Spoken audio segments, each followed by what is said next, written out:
दिखाओ लास्ट में क्या था। औद्योगिक प्रदेश पूरे हो गए, तो फिर अब क्या पढ़ना बाकी बचा? हाँ, कुछ भी नहीं। अच्छा, जैव विविधता ना, क्या है आपके सिलेबस में?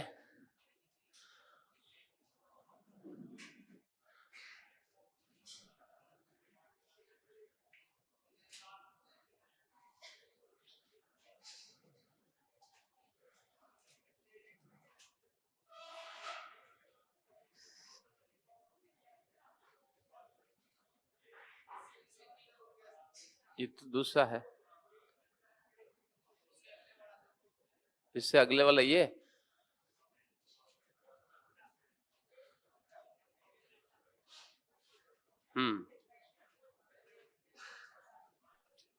World geography, broad physical features पढ़ लिए, environment and ecology, wildlife and biodiversity, international waterways और मेजर इंडस्ट्रियल रीजन, ये भी हो गया था। वाटरवेज ये हो गया है। दो बीच वाले बच्चे हैं, इन्वायरमेंटल एंड इकोलॉजी। तो पहले अपन सेकंड यूनिट ये इकोलॉजी वाला भाग शुरू करेंगे और फिर इसके बाद वाइल्ड लाइफ एंड बायोडाइवर्सिटी वाला भाग करेंगे। इकोलॉजी,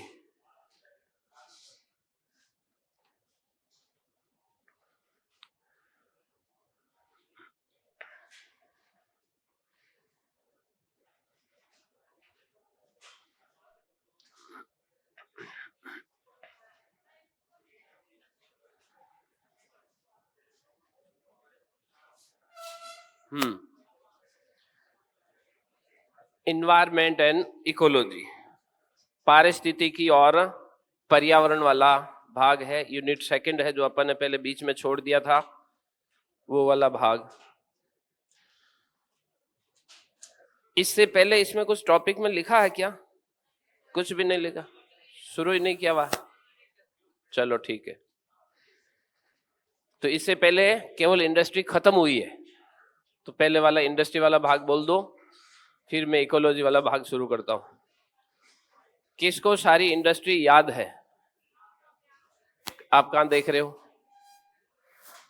हाँ, आप बोल दो आवाज। हाँ, विश्व के प्रमुख औद्योगिक प्रदेश, यही टॉपिक हुआ था।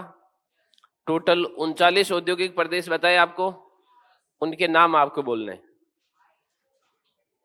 मैं भी नहीं आया था सितंबर से, तो फिर भी बोल रहा हूं, इसलिए इंडस्ट्री हो रही थी उस समय तो आ रहे थे, कब से नहीं आ रहे हो? आपको पता ही नहीं है? अच्छा, 15 दिन हो गए। चलो रमेश बोलेगा सारे औद्योगिक प्रदेश। हाँ हाँ, यूएसए के औद्योगिक प्रदेश 7, सातों के नाम बोलो। New England, very good. मध्य अटलांटिका, क्लीवलैंड, पिट्सबर्ग, ठीक है। Detroit, Michigan. तटीय, दक्षिण पूर्वी कर्सी वाला। फिर पश्चिमी तटीय, किसके लिए? हॉलीवुड और सिलिकॉन वैली। ये हो गए उत्तरी अमेरिका के। फिर ग्रेट ब्रिटेन के, ग्रेट ब्रिटेन के 10 औद्योगिक प्रदेश नाम बोलो। लंदन, ब्रिस्टल, कार्डिफ, उत्तरी Wales, Midland, Yorkshire, Lancashire, Cumberland, Northumberland. Very good, 10 के 10 पूरे सही के सही। क्लाउड घाटी। यूरोप के औद्योगिक प्रदेश 6, लॉरेन, साम्ब्रे कैंपाइन, रूहर, सार, सेक्सोनी, साइलेशिया। 6 यूरोप के हो गए। कितने हो गए? 23। हाँ, 6 सोवियत संघ के, यूक्रेन, सेंट पीटर्सबर्ग, तुल्ला, मॉस्को तुल्ला, ठीक है, यूराल, कुजवास, साइबेरिया। 6 हो गए, 29 हो गए। Very good. हाँ,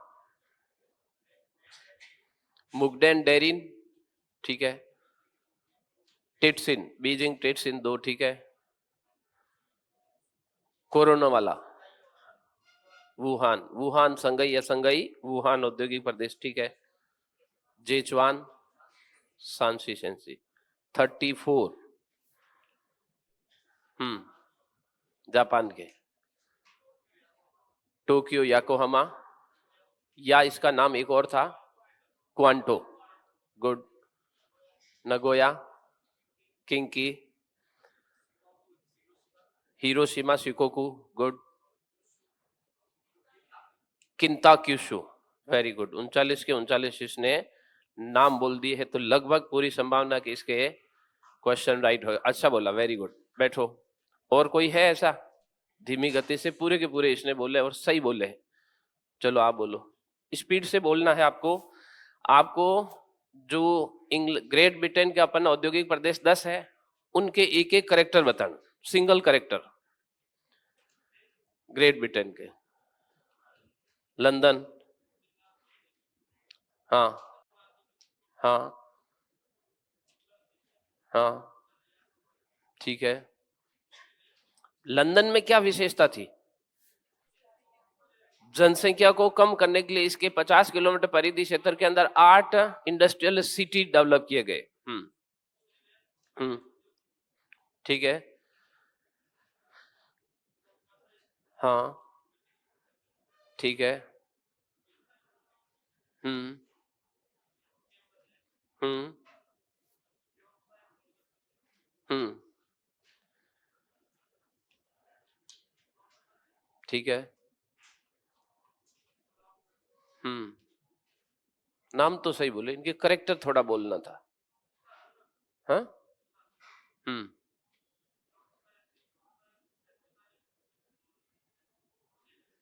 ठीक है।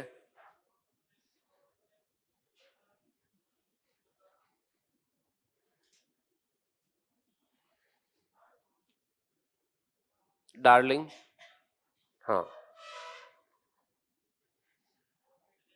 हम्म, ठीक है। हम्म,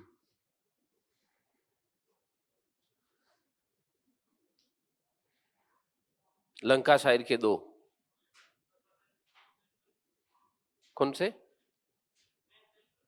मैनचेस्टर और लिवरपूल, ठीक है। हम्म, अच्छा बोल रहे हो। औद्योगिक प्रदेश लगभग लगभग लोगों को याद है। अगर आप मैप का सहारा लो तो 39 के 39 नाम इजीली याद रहते हैं। फौज साहब बोलेंगे अब ये औद्योगिक प्रदेशों के नाम। हाँ हाँ। हम्म, ठीक है। हम्म, जो लेट आ रहे हैं उनसे पूछा जाएगा। हाँ, आप बोलते जाओ, मैं इनका ध्यान रख रहा हूँ, कहाँ बैठेंगे वहां बैठते ही पूछना शुरू करते हैं।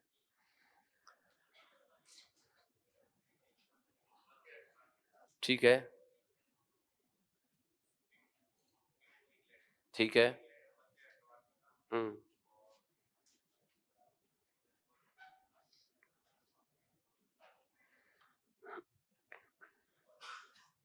हम्म,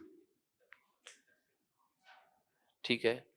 देखो, याद रखने में ज्यादा समस्या नहीं। 2 ऊपर कोस्टल एरिया में, 3 अंदर, एक इधर बार और एक इधर बार। 3 अंदर वाले में थोड़ी समस्या होती है, उसमें डेट्राइट और मिशिगन को चूज कर लो। फिर क्या बचेगा? क्लीवलैंड, पिट्सबर्ग, एक ही तो नाम बचता जो आपको याद करना है, बाकी याद करने की जरूरत नहीं है। हाँ हाँ, ग्रेट ब्रिटेन। हाँ। हम्म हम्म हम्म, हाँ। उत्तरी वेल्स और दक्षिणी वेल्स बोल दो, या कार्डिफ और उत्तरी वेल्स बोल दो, ठीक है। हम्म, कैम्बरलैंड, हाँ। क्लाउड घाटी, ठीक है।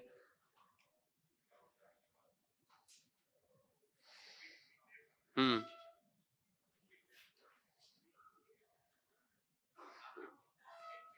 हम्म।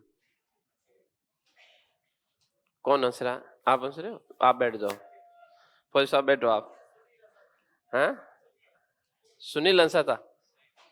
नहीं, सुनील को तब नंबर पहले आपका। ये आवाज तो यहीं से आई थी। हैं? आप फौजी साहब के सामने देख देख के हंस रहे थे, अब खड़े होकर।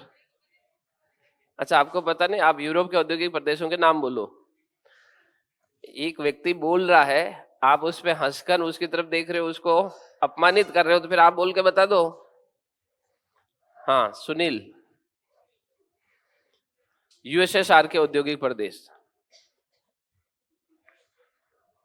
यूएसएसआर के औद्योगिक प्रदेश। हाँ हाँ। चलो, आपको थोड़ी ज्यादा, आप खड़े हो जाओ। हाँ हाँ, यूएसएसआर के हो गए हैं। ऊपर देखो, आप सही बोल दो। ये तो गलत बोल रहे हैं ना, ये गलत बोल रहे थे। हाँ, तो आप सही बोलो। हाँ। अच्छा, आपने वो देख लिया ना, इसलिए अब आप जापान वाला बोलो। हाँ, ये क्या करते, नीचे बैठे बैठे देख लेते, वो बोलता जब, फिर दूसरे में जापान वाला बोलो। 39 औद्योगिक प्रदेश, हल्का सा उसको दिमाग में रखो। एक तो उसका एक या दो जो मेन सेंटर है वो याद रखना है, किस लिए जाना जाता है, उसका मेन विशेष या खास पॉइंट क्या हो उसको ध्यान। पहला, न्यू इंग्लैंड। इसमें दो पॉइंट याद रखने हैं, एक तो ये यूरोप के अप्रवासी लोगों द्वारा बसाया गया, दूसरा उत्तरी अमेरिका महाद्वीप का फर्स्ट इंडस्ट्रियल रीजन है। उत्तरी अमेरिका महाद्वीप के अंदर जो औद्योगिक प्रदेशों की शुरुआत होती है वो इस न्यू इंग्लैंड वाले भाग से होती है। इसका एक मेन सेंटर था बोस्टन। एक याद रखो, सारे याद रखने की जरूरत नहीं, बोस्टन पूछा जाता है। फिर दूसरा है मध्य अटलांटिका, उत्तरी अमेरिका का सबसे बड़ा विविध प्रकार की इंडस्ट्री और सेंटर कौन सा? न्यूयॉर्क और न्यू जर्सी। न्यूयॉर्क और न्यू जर्सी। फिर अंदर वाले भाग में था क्लीवलैंड, पिट्सबर्ग। अंदर तीन, दो बार याद रखने के लिए जगह याद रखो तो इजी याद आता है। तो क्लीवलैंड, पिट्सबर्ग किस लिए जाना जाता था? लोहा इस्पात की राजधानी थी। इसमें एक सेंटर था एक्रोन, विश्व का सबसे बड़ा कृत्रिम रबर उत्पादक क्षेत्र था। फिर आया तीसरा, चौथा डेट्रॉइट। किस लिए जाना जाता है? मोटर गाड़ी उद्योग लिए, मोटर गाड़ी या ऑटोमोबाइल इंडस्ट्री की राजधानी कहलाता है। फिर डेट्रॉइट के बाद मिशिगन, किस लिए जाना जाता है? इंजीनियरिंग उद्योग के लिए। इंजीनियरिंग उद्योग के लिए सेंटर कौन कौन से? जिसमें मिलवाकी, शिकागो और गेरी। फिर उसके बाद में दक्षिण पूर्वी तटीय, ये राज्यों का है इसलिए अंदर वाला भाग नहीं पूछा जाता, केवल ये पूछा जाता कि कृषि से संबंधित औद्योगिक प्रदेश है तो दक्षिण पूर्वी। फिर पश्चिमी तटीय, किस लिए जाना जाता है? दो बातें याद रखनी, एक तो सिलिकॉन वैली, दूसरा हॉलीवुड या फिल्म इंडस्ट्री से जुड़ा हुआ मार्केट इधर वाले भाग में है, या कच्चे माल क्षेत्रों से दूर स्थापित औद्योगिक प्रदेश है। सेंटर कौन कौन से थे? San Diego, Los Angeles, San Francisco, Sacramento. San Francisco और लॉस एंजल्स, यहाँ के आपको दो सेंटर याद रखने। फिर दक्षिणी, ये उत्तरी अमेरिका हो गया। इसके बाद में ग्रेट ब्रिटेन। ग्रेट ब्रिटेन के अंदर लंदन में याद रखना है कि 8 औद्योगिक शहरों की स्थापना। ब्रिस्टल नहीं पूछा जाता, ना वेल्स वाले पूछे जाते हैं। फिर लंकाशायर, लंकाशायर किस लिए जाना जाता है? सूती वस्त्र उद्योग के लिए।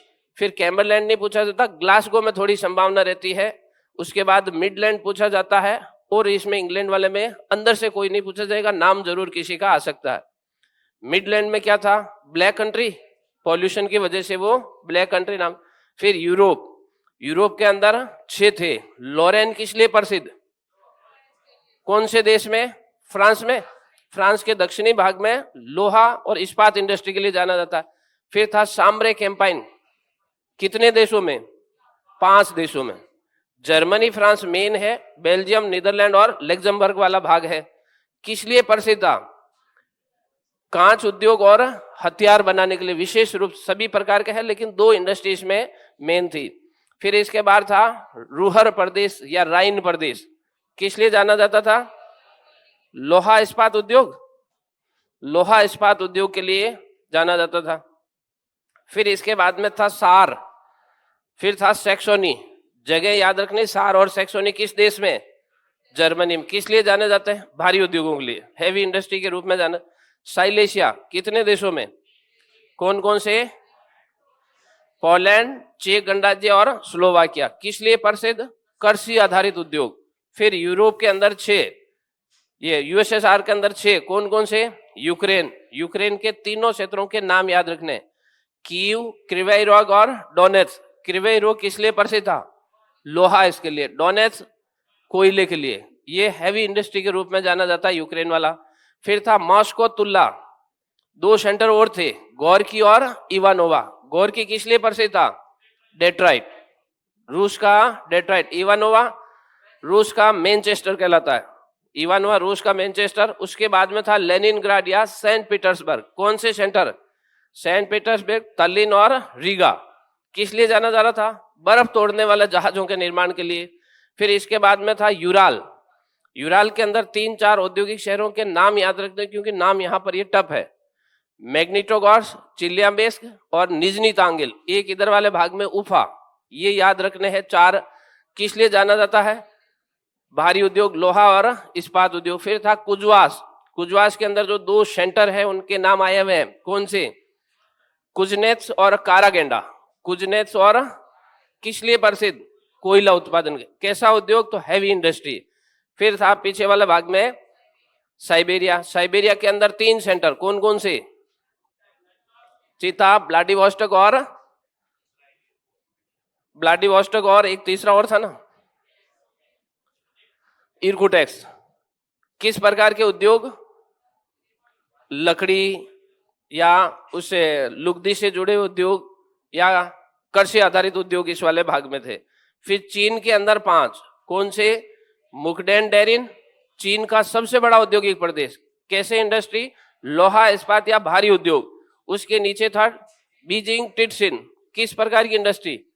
कृषि आधारित उद्योग। सघन जनसंख्या है, कृषि आधारित उद्योगों के लिए बीजिंग टिटसिन वाला भाग था। उसके नीचे था Wuhan Shanghai. Wuhan Shanghai heavy industry के रूप में, प्लस वो संघई चीन का मैनचेस्टर। फिर उसके बाद था जेचुआन, मध्य वाले भाग में, चारों तरफ पहाड़ी इलाका, विविध प्रकार के उद्योग। इसके ऊपर था शांसी शेंसी। शांसी शेंसी किस लिए प्रसिद्ध? चीन का सर्वाधिक कोयला, 70% चीन का कोयला है वो शांसी शेंसी से निकाला जाता था। भारी उद्योगों की स्थापना। फिर जापान। जापान के अंदर 5, कौन से? क्वांटो, नगोया, किंकी। किंकी को याद रखना, ये आने जैसी पूरी संभावना है कि किस देश में है या इसमें कौन कौन से सेंटर है।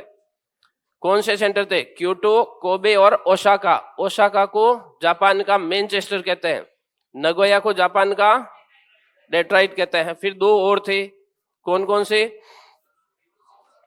Hiroshima, Shikoku, Kitakyushu. भारी उद्योगों के लिए नीचे वाले भाग में जापान में। ये इंडस्ट्रियल यूनिट वाला था। 39 नाम, और ज्यादा से ज्यादा किस लिए जाना जाता है इतना याद रखो। इसमें से एक क्वेश्चन डायरेक्ट आता है, कहीं संभावना नहीं रहती, पर इसमें इजी संभावना रहती है। नया टॉपिक है इकोलॉजी, पारिस्थितिकी और पर्यावरण। तो आज अपन इकोलॉजी वाला भाग पूरा करेंगे।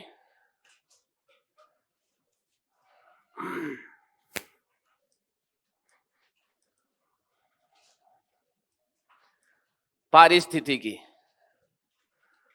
पारिस्थितिकी तो एक सब्जेक्ट है। इकोलॉजी पूरा का पूरा एक सब्जेक्ट है। इकोलॉजी का मीनिंग क्या होता है? इसका शाब्दिक अर्थ होता है, इको का मीनिंग होता है सराउंडिंग, लॉजी का मतलब होता है स्टडी। अपने चारों तरफ या पृथ्वी की सतह पर जितने भी जैविक और अजैविक घटक है उनके बारे में आपको जानकारी प्राप्त करना। इकोलॉजी क्या है? इको का मीनिंग होता है अपने चारों तरफ का भाग, सराउंडिंग एरिया। लॉजी का मतलब उसके बारे में अध्ययन करना।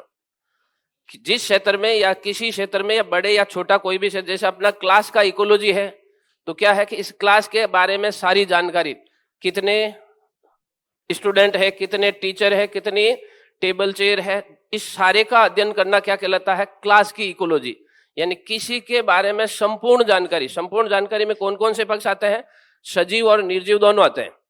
जो लिविंग है और नॉन लिविंग है, ये दोनों प्रकार की जानकारी मिलाकर पूरी जानकारी लेना उस प्रदेश का इकोलॉजी कहलाता है। हालांकि इकोलॉजी के अंदर परिभाषा में कुछ और आगे जाकर होता, पहले इकोसिस्टम आता है, उसके इकोसिस्टम का अध्ययन करना इकोलॉजी कहलाता है। तो पहले कुछ लाइनें लिखो, इसमें आज लिखना ज्यादा है। पहले इकोलॉजी शब्द का शाब्दिक अर्थ लिखो।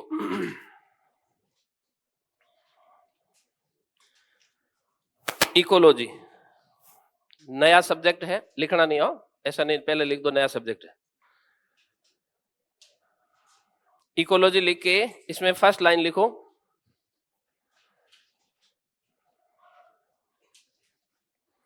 ये दो शब्दों से मिलकर बना है, इको प्लस लॉजी, ये दो शब्दों से मिलकर बना है।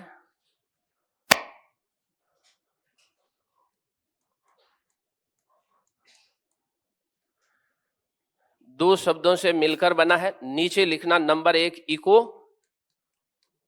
फिर नंबर 2 लिखना है लॉजी। इको के आगे लिखना है सराउंडिंग एरिया,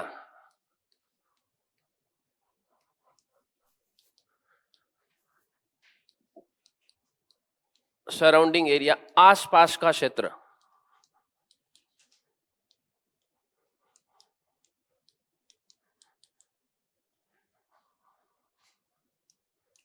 अध्ययन करना, स्टडी करना।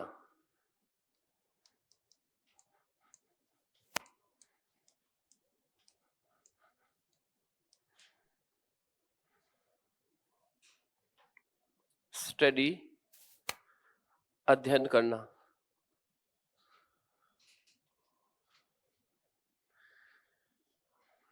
इकोलॉजी सराउंडिंग एरिया का स्टडी करना, यानी अपने आसपास का जो संपूर्ण क्षेत्र है, इस संपूर्ण क्षेत्र का अध्ययन करना ही इकोलॉजी कहलाता है।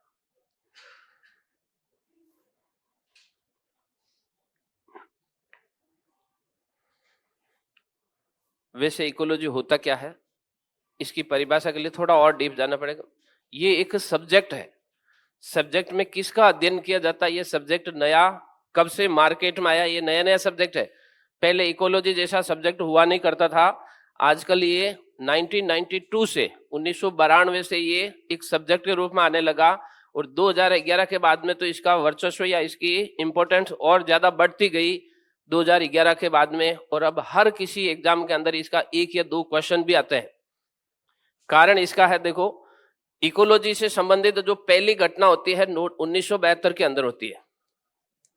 सन 1992 के अंदर स्टॉकहोम के अंदर एक सम्मेलन होता है, और उस सम्मेलन के अंदर कुछ देशों को आमंत्रित किया जाता है। स्टॉकहोम सम्मेलन, स्टॉकहोम सम्मेलन। स्टॉकहोम कहां पर है? स्वीडन की राजधानी। यूरोप के अंदर अपन ने पढ़ा, नॉर्वे, स्वीडन, फिनलैंड ग्रुप पढ़ा ना, एक नॉर्डिक देशों का ग्रुप था।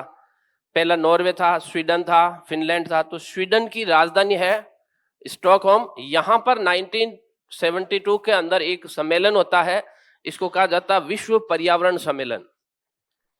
विश्व पर्यावरण सम्मेलन। हल्का सा थोड़ा इसका बैकग्राउंड देखते हैं, फिर इसके अंदर टर्म्स ज्यादा है, छोटे छोटे की पॉइंट है, उससे जुड़े हुए क्वेश्चन आता है।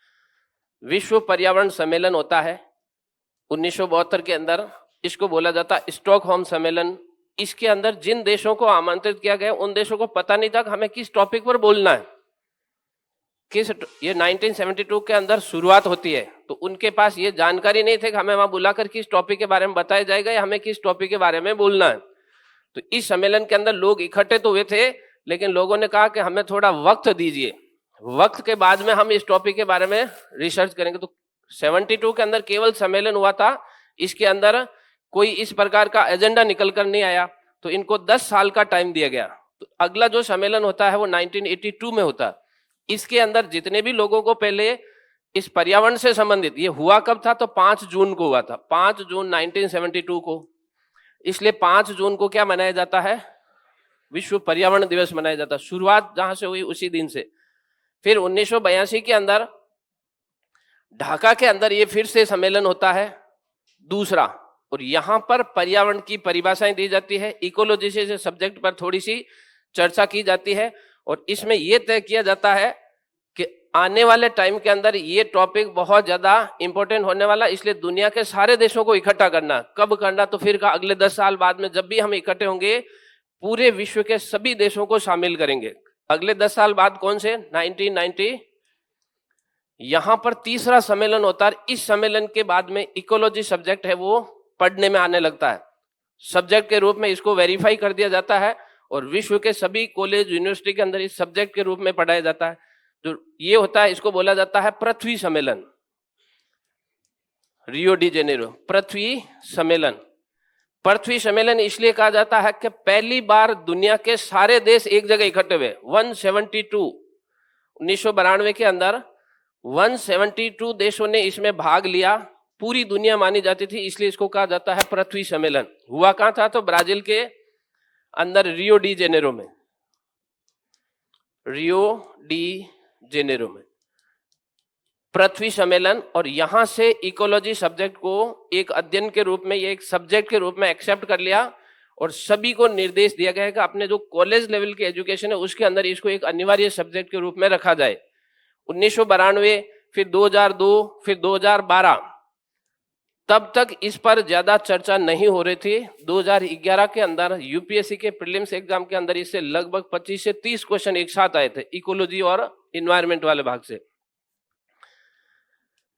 25 से 30 क्वेश्चन इसी सब्जेक्ट से उठाकर दे दिए और उसके बाद ये सब्जेक्ट धड़ल्ले से हर छोटे से कांस्टेबल के एग्जाम से लेकर आईएएस के एग्जाम तक सब में हो गया। अब कोई ऐसा सब्जेक्ट नहीं, कोई ऐसा सिलेबस नहीं जिसमें ये नहीं है।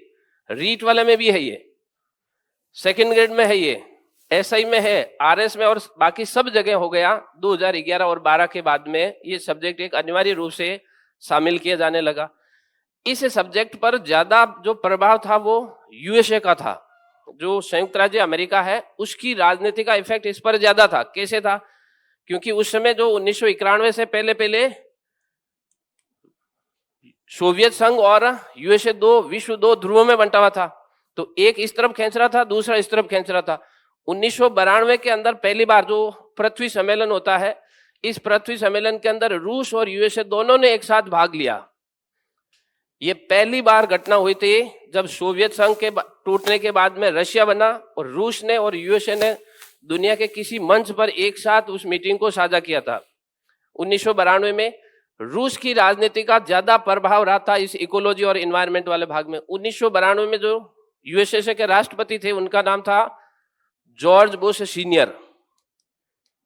जॉर्ज बुश सीनियर ये 1992 तक यूएसए के राष्ट्रपति थे। नेचर से काफी हार्ड थे, पर्यावरण से जुड़े मुद्दों पर ये कोई चर्चा नहीं करते थे। लेकिन 1990 से लेकर जैसे सोवियत संघ का विभाजन होने लगा 91 में, तब से लेकर इनका ध्यान सोवियत संघ से तो हट गया और इस वाले सब्जेक्ट पर आने लग गया, पर्यावरण वाले भाग पर। तो जाते जाते यूएसए का सपोर्ट इस पर्यावरण वाले भाग में 1992 का जो सम्मेलन होता है उसमें भरपूर रहता है। इसकी वजह से जिस मुद्दे पर यूएसए ध्यान देता था, दुनिया अपना आप सारे उस मुद्दे पर ध्यान देने लग जाती थी। तो जॉर्ज बुश होते हैं सीनियर, ये 1992 में लास्ट इनका कार्यकाल रहता है। उस समय ये इस पर ध्यान देते और पूरी दुनिया के सामने ये मुद्दा एक चर्चा में आ जाता। फिर 1992 से लेकर 1994, 96, 1992 से 96, फिर 1996 से 2000 तक यूएसए के जो राष्ट्रपति हैं ये बिल क्लिंटन होते हैं और इनकी वजह से ही ये सब्जेक्ट है पूरी दुनिया के अंदर। जो बिल क्लिंटन को पर्यावरण हितैषी माना जाता है, इन्होंने इस सब्जेक्ट पर पूरी तरह से ध्यान दिया और पूरे विश्व के अंदर इनके 2 कार्यकाल थे, उसमें ये सब्जेक्ट पूरी तरह से छा गया। फिर 2000 से 2004 के बीच में और 2004 से 2008 के बीच में फिर आता है जॉर्ज बुश जूनियर, इनका बेटा, सीनियर का बेटा जूनियर। जॉर्ज बुश जूनियर राष्ट्रपति बनते हैं और इन्होंने इस पूरे सब्जेक्ट को वापस खत्म कर दिया। इन्होंने कहा पर्यावरण के लिए हमारे पास टाइम नहीं है, ये दूसरे और पिछड़े देशों की बातें हैं। हम विकसित राष्ट्र हैं, हमें औद्योगिक रूप से सक्षम होना और औद्योगिक रूप से सक्षम होने के लिए पर्यावरण को ध्यान नहीं रखा जाएगा। तो 2000 से लेकर 2008 तक ये फिर से सब्जेक्ट था, डाउन हो गया था, वहां पर इसका ग्रोथ नहीं हुई। 2008 से लेकर 2012 और 2012 से लेकर 2016 यहां पर फिर से एक राष्ट्रपति आते हैं जिसका नाम था बराक ओबामा।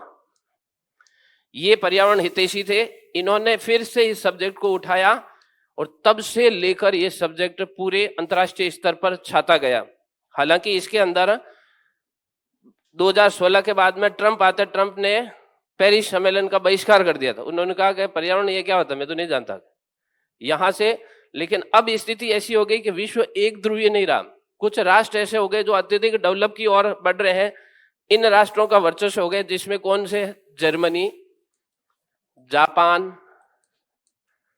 ब्राजील, दक्षिण कोरिया, ये दक्षिण अफ्रीका और भारत जैसे राष्ट्र है। इनकी भी अहमियत काफी बढ़ गई है और इन देशों ने इस सब्जेक्ट को अब अपना लिया है।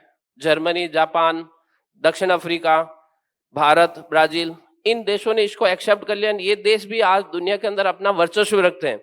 इसलिए ये सब्जेक्ट अब क्या है, काफी मजबूती से चल पड़ा है, काफी मजबूती से निकल पड़ा। और भारत ने तो इसको हर सब्जेक्ट में, हर स्तर पे इसको शामिल कर लिया। छठी से लेकर 12th तक, फिर ग्रेजुएशन में सब जगह ये सब्जेक्ट इंक्लूड हो गया। ये तो क्या है, इकोलॉजी हम तो एक टॉपिक पढ़ेंगे, है ये पूरा एक सब्जेक्ट। जैसे आप पढ़ते हो ना, बायोलॉजी पढ़ी, बॉटनी पढ़ी, फिजिक्स पढ़ी, केमिस्ट्री, ऐसा इकोलॉजी पूरा का पूरा एक सब्जेक्ट है।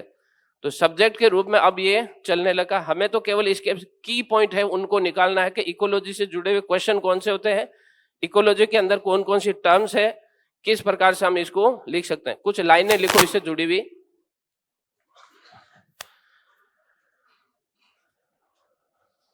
लिखो, ये कुछ बेसिक लाइनें हैं जिससे इकोलॉजी को आपको हल्का सा समझना है कि हमें इसको कितना पढ़ना और कहां पढ़ना है।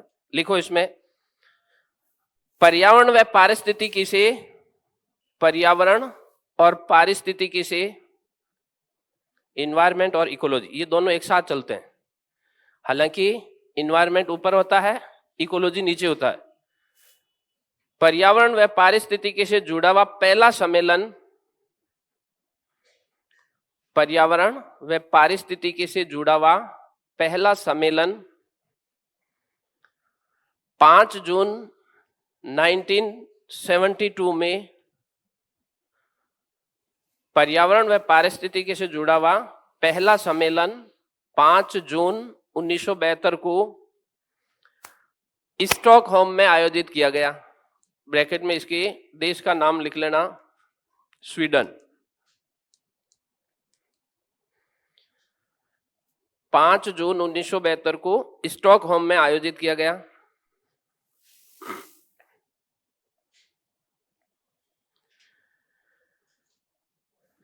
पांच जून 1972 को स्टॉकहोम में आयोजित किया गया। यानी इस टॉपिक से जुड़ी हुई जो पहली अंतरराष्ट्रीय स्तर की घटना होती है वो 5 जून 1972 को स्टॉकहोम में होती है, आयोजित किया गया। तथा इस तारीख को विश्व पर्यावरण दिवस के रूप में मनाया जाता है। इस डेट को विश्व पर्यावरण दिवस, ब्रैकेट में क्या लिखोगे, 5 जून, विश्व पर्यावरण दिवस, विश्व पर्यावरण दिवस, ब्रैकेट में लिखना 5 जून।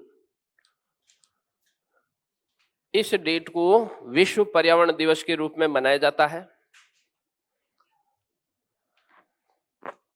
आवाज तो वहां से होगी, ये इसको थोड़ा दूर कर लेता हूं।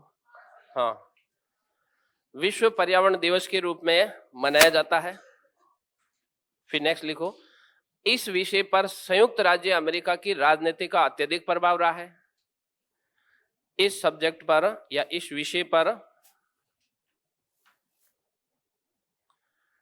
इस सब्जेक्ट पर संयुक्त राज्य अमेरिका, यूएसए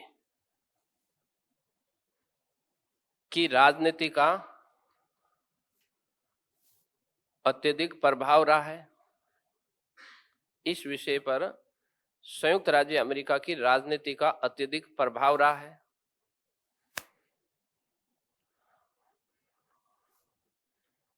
अत्यधिक प्रभाव रहा है, लेकिन वर्तमान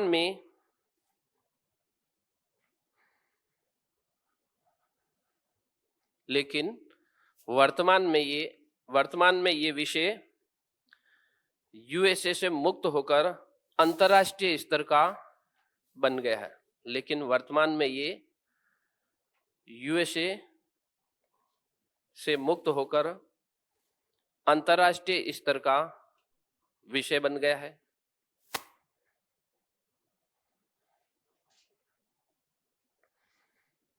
अंतर्राष्ट्रीय स्तर का विषय बन गया है। अंतर्राष्ट्रीय स्तर का विषय बन गया है, जिसमें जर्मनी, जापान,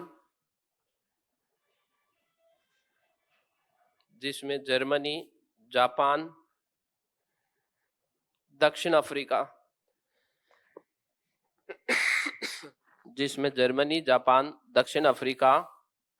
ब्राजील,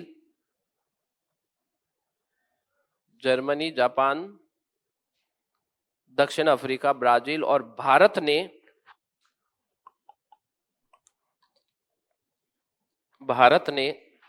इस विषय को पूरी तरह से स्वीकार किया है। पूरी तरह से स्वीकार किया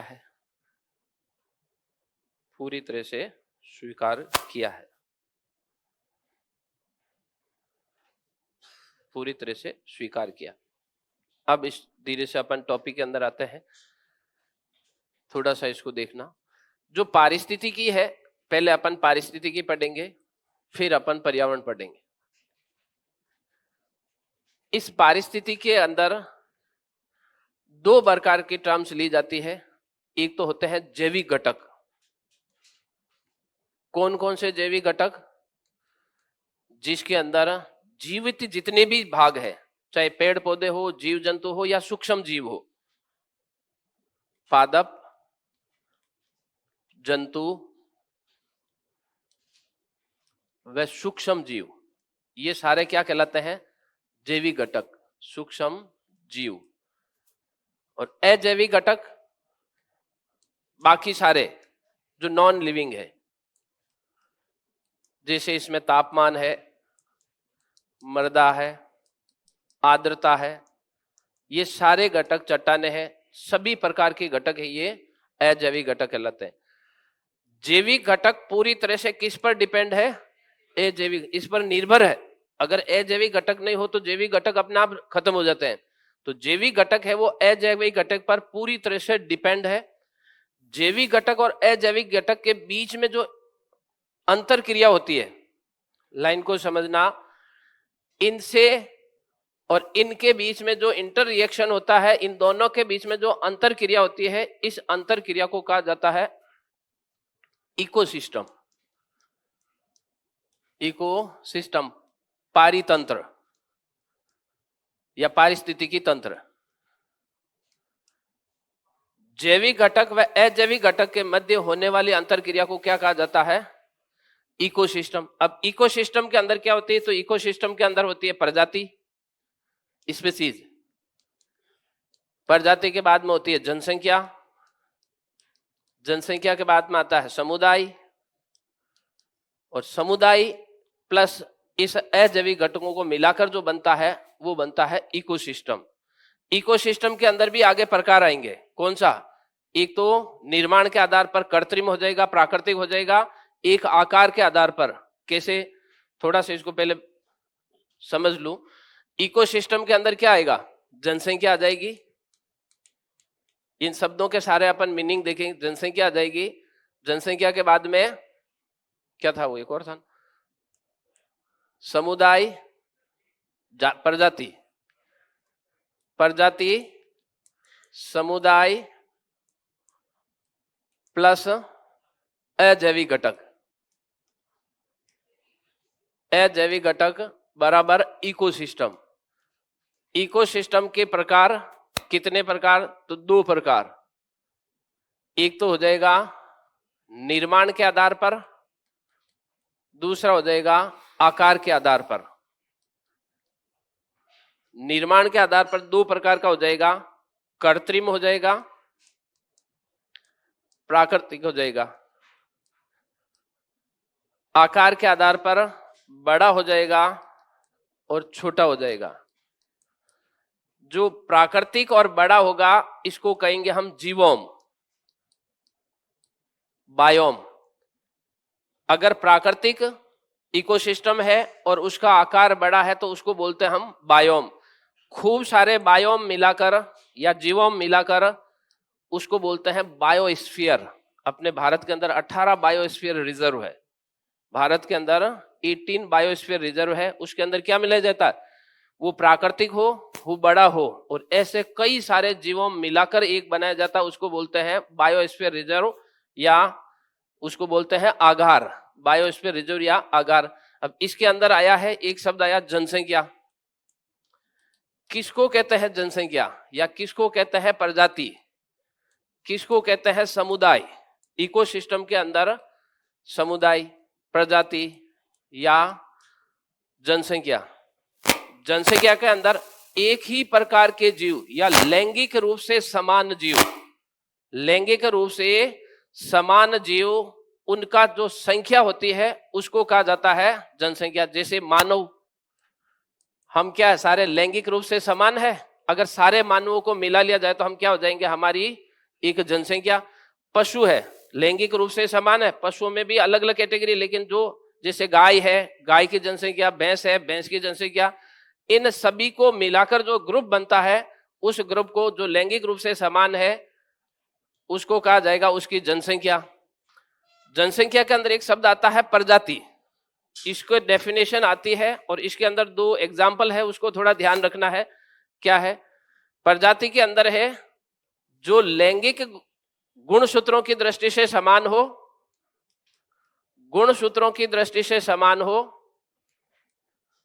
की दृष्टि से समान,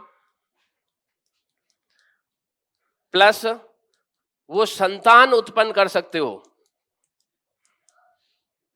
संतान उत्पन्न कर सकते हो, प्लस उनसे उत्पन्न हुई संतान भी जीवन समय हो या जनन समय हो। जीवन समय नहीं, जनन समय। जनन समय क्या होता है, यानी जो लैंगिक रूप से पैदा हुए प्रजाति के जीव है, उनसे उत्पन्न जो जीव है वो भी आगे लैंगिक प्रजनन कर सके, उसको कहा जाता है प्रजाति। खच्चर, खच्चर क्या है, खच्चर एक प्रजाति नहीं है।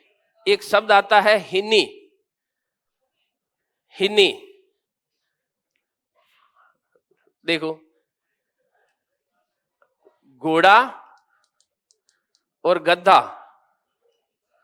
अगर इन दोनों का प्रजनन कराया जाए, जिसमें घोड़ा मेल हो और घोड़ी फीमेल हो, तो इनसे बनने वाला जो जीव बनता है ये खच्चर, ये नपुंसक होता है।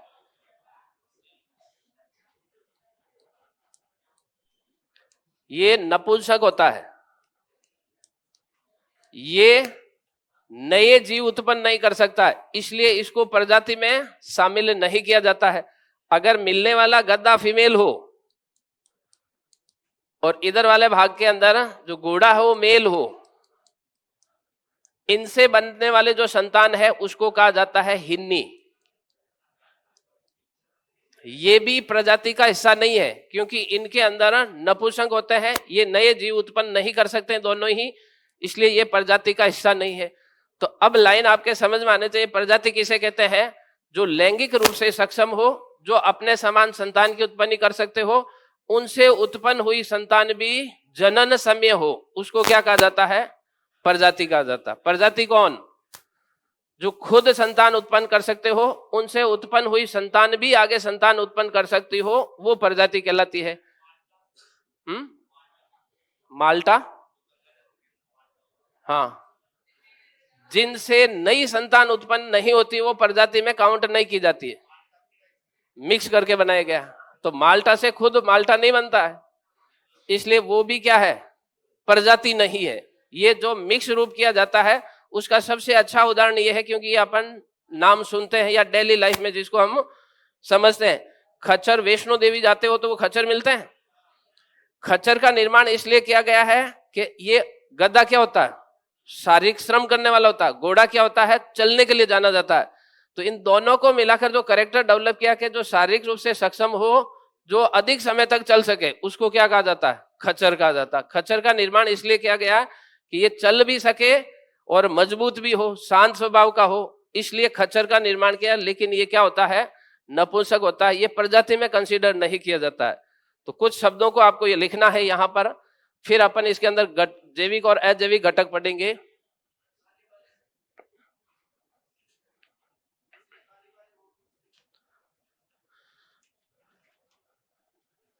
यहां से लिखो थोड़ा,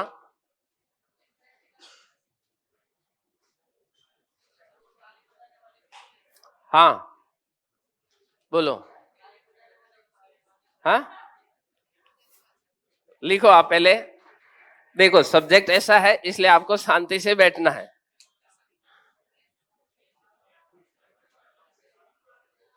लिखो, कुछ परिभाषाएं लिखो, कुछ परिभाषाएं लिखनी है आपको। पारिस्थितिकी में 2 घटक होते हैं, लिखो ऊपर से। पारिस्थितिकी में, इकोलॉजी में 2 घटक होते हैं। पारिस्थितिकी में 2 घटक होते हैं।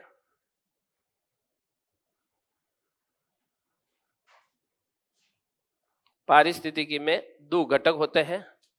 नंबर 1 जैविक घटक, नंबर 1 जैविक घटक, एरो करके आगे लिखना, सारे सजीव जो जैविक घटक होते हैं उसके अंदर सारे सजीव ले लिए जाते हैं। कौन से सारे सजीव? तो इसके अंदर जंतु, पादप और सूक्ष्म जीव। जैविक घटक, इसके अंदर सारे जंतु, सारे सजीव लिए जाते हैं, जिसमें जीव, पादप और सूक्ष्म जीव, या जंतु, पादप और सूक्ष्म जीव 3 लिख दो। जंतु, पादप और सूक्ष्म जीव।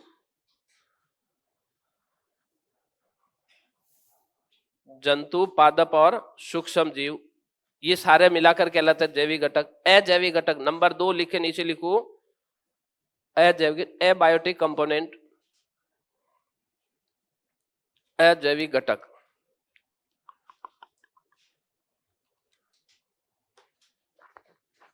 अजैविक घटक के अंदर लिखो सारे निर्जीव, नॉन लिविंग। अजैविक घटक में सारे निर्जीव कौन से? तो इसमें जितने चाहो उदाहरण लिख सकते हो। तापमान, वायु दाब, मृदा, आर्द्रता, वायु, चट्टान, या और जो आप लिखना चाहो। नॉन बायोटिक या एबायोटिक,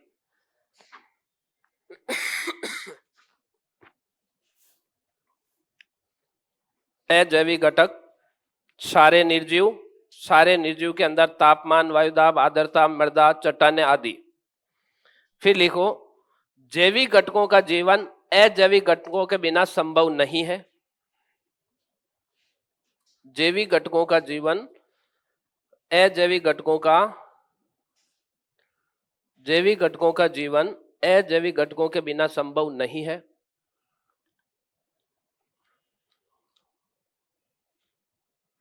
जैविक घटकों का जीवन अजैविक घटकों के बिना संभव नहीं है।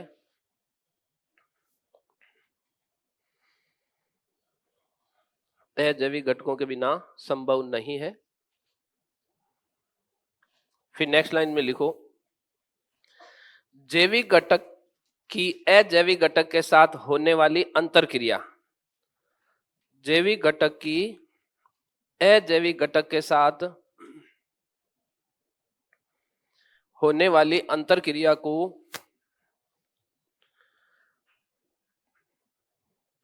पारिस्थितिकी तंत्र, इकोसिस्टम कहा जाता है। जैविक घटक की अजैविक घटक के साथ होने वाली अंतरक्रिया को, इंटररिएक्शन को, जैविक घटक की अजैविक घटक के साथ होने वाली अंतरक्रिया को पारिस्थितिकी तंत्र या इकोसिस्टम कहते हैं।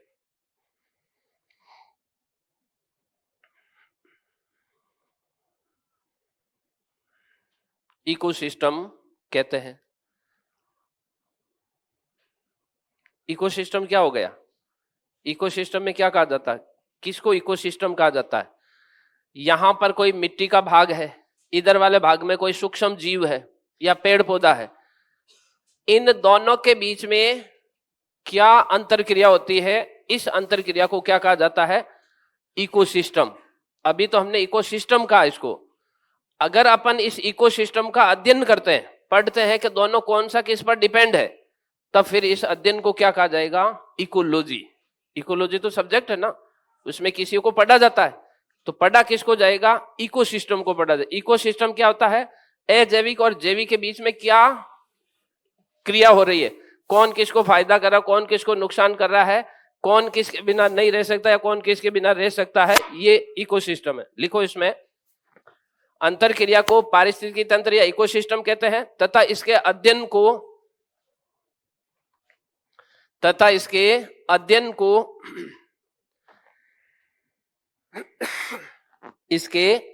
को इकोलॉजी या पारिस्थितिकी कहते हैं। इसके अध्ययन को इकोलॉजी कहते हैं। अब पहले अपन ने एक परिभाषा और लिखी, क्या लिखी, इको का मतलब सराउंडिंग, लॉजी का मतलब अध्ययन, यानी हमारे आसपास के सभी वस्तुओं का अध्ययन। कौन सी सभी वस्तुएं, चाहे जीवित है चाहे अजीवित है, लिविंग है या नॉन लिविंग है, उनके बीच के जो रिएक्शन है, इंटररिएक्शन है, उसके अध्ययन को हम क्या बोलते हैं, इकोलॉजी बोलते हैं। फिर इसमें कुछ टर्म्स लिखनी है। इकोलॉजी में प्रजाति लिखना, जाति नहीं। इकोलॉजी के अंदर प्रजाति लिखना है आपको, प्रजाति, स्पीसीज लिखो। ऐसे जीवों का समूह, ऐसे जीवों का समूह, ऐसे जीवों का समूह जो लैंगिक प्रजनन कर सकते हैं, जो लैंगिक प्रजनन कर सकते हैं, ऐसे जीवों का समूह जो लैंगिक प्रजनन कर सकते हैं तथा उनसे उत्पन्न हुई संतान, तथा उनसे उत्पन्न हुई संतान भी लैंगिक प्रजनन करके उनसे उत्पन्न हुई संतान भी लैंगिक प्रजनन करके नए जीवों को उत्पन्न कर सके, नए जीवों को उत्पन्न कर सके, लैंगिक नए जीवों को उत्पन्न कर सके, प्रजाति कहलाते हैं। यानी प्रजाति के मीनिंग में क्या है कि जो पहली पीढ़ी है वो नई संतान उत्पन्न करे, उनसे उत्पन्न हुई दूसरी पीढ़ी है वो भी क्या करे, नई संतान उत्पन्न करे, तब उनको क्या कहा जाएगा, प्रजाति कहा जाएगा। फिर नेक्स्ट लाइन लिखो, नेक्स्ट लाइन लिखो, अपवाद नीचे, या नोट लगा, अपवाद नहीं लिखे, नोट लगा के लिख दो। ये क्वेश्चन आता है इसलिए इसको थोड़ा ध्यान रखना, नोट लगा के लिखना। नोट किसका लगाना, खच्चर और हिन्नी का लगाना। ये प्रजाति में कंसीडर नहीं किया जाता। ऑब्जेक्टिव क्वेश्चन आता है कि निम्न में से कौन सा प्रजाति का समूह है, नहीं है, या प्रजाति में शामिल नहीं किया जाता है, मानव, पशु, या पशु में कोई जाति दे दे, भैंस, गाय, बैल, उसमें खच्चर या हिन्नी जैसा कोई शब्द दिया होता तो ध्यान रखना। लिखो, घोड़े और गधे में लैंगिक प्रजनन होता है, घोड़े और गधे में लैंगिक प्रजनन होता है, घोड़े और गधे में लैंगिक प्रजनन होता है, लेकिन ये एक प्रजाति विकसित नहीं कर सकते, लेकिन ये एक प्रजाति विकसित नहीं कर सकते हैं। घोड़े और गधे में लैंगिक प्रजनन होता है, लेकिन ये एक प्रजाति विकसित नहीं कर सकते हैं।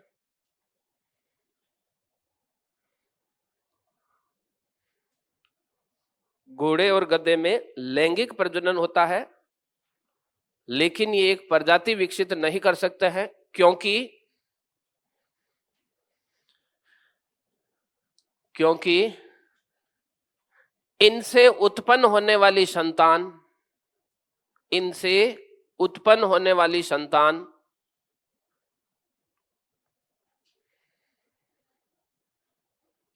इनसे उत्पन्न होने वाली संतान नपुंसक होती है, नपुंसक होती है।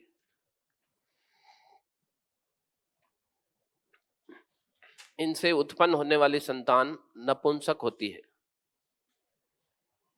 इनसे उत्पन्न होने वाली संतान है वो नपुंसक होती है।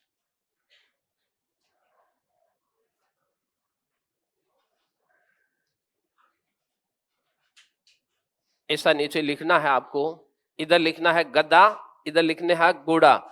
गधे में मेल, घोड़े में फीमेल, दोनों से जो संतान उत्पन्न होती है उसको बोला जाता खच्चर। इसके अंदर घोड़े और गधे दोनों के कैरेक्टर होते हैं। ये मेल गधा है, फीमेल घोड़ा है, इससे उत्पन्न हुई संतान कहलाती है खच्चर। ये नपुंसक होती है, ये प्रजाति में कंसीडर नहीं की जाती है, इसलिए खच्चर को घोड़े का बच्चा बोला जाता है, ये गधे का बच्चा बोला जाता है। खच्चर को गधे का बच्चा बोला जाता है, घोड़े का बच्चा नहीं बोला जाता है।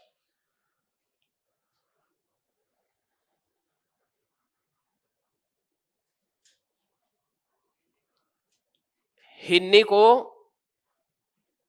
जो मेल होगा उसका, हिन्नी को घोड़े का बच्चा बोला जाता है, क्योंकि जो मेल होता है, जो संतान होती है, उसको मेल के आधार पर नाम दिया जाता है। खच्चर किसका संतान है? गधे की। और हिन्नी किसकी संतान है? घोड़े, क्योंकि वहां पर घोड़ा मेल है और गधा है वो फीमेल है, इसलिए वो घोड़े की संतान है और ये गधे की संतान है। ये दोनों प्रजाति में कंसीडर नहीं किए जाते हैं। इस शब्द को ध्यान रखना, ये शब्द सुनने में कम आता है। और ये वाला शब्द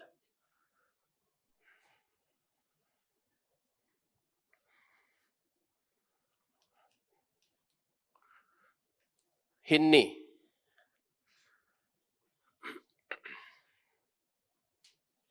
ये प्रजाति में शामिल नहीं है। हिन्नी किसका बच्चा? घोड़े का बच्चा। खच्चर किसका बच्चा? कारण है जो मेल होता है बच्चा उसका माना जाता है। तो जिसमें जो मेल है, खच्चर में मेल कौन है? गधा है, इसलिए गधे का बच्चा है। और उस वाले में घोड़ा मेल है, इसलिए वो घोड़े का बच्चा माना जाता है। फिर दूसरा लिखो इसके अंदर, जनसंख्या। जनसंख्या,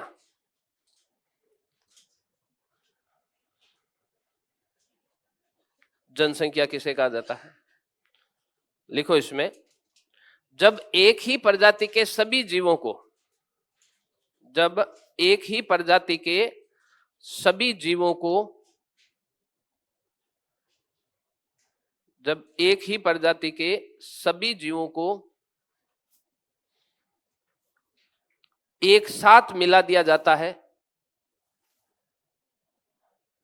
जब एक ही प्रजाति के सभी जीवों को एक साथ मिला दिया जाता है तो उसे जनसंख्या कहा जाता है।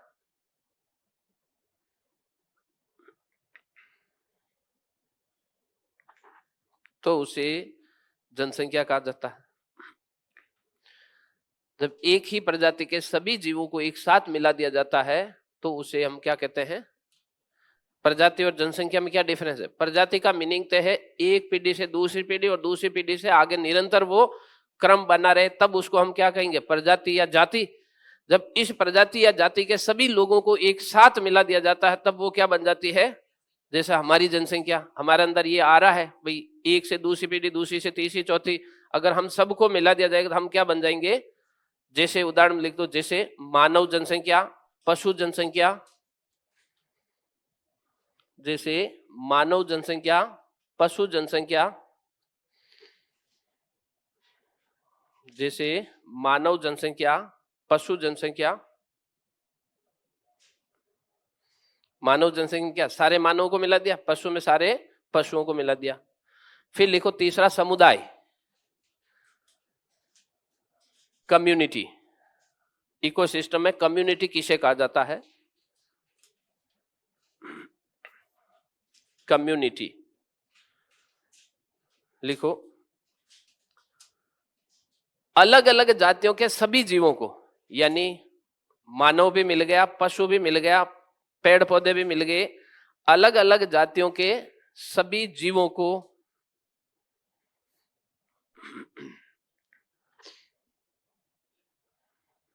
अलग अलग जाति के सभी जीवों को एक साथ मिला दिया जाता है।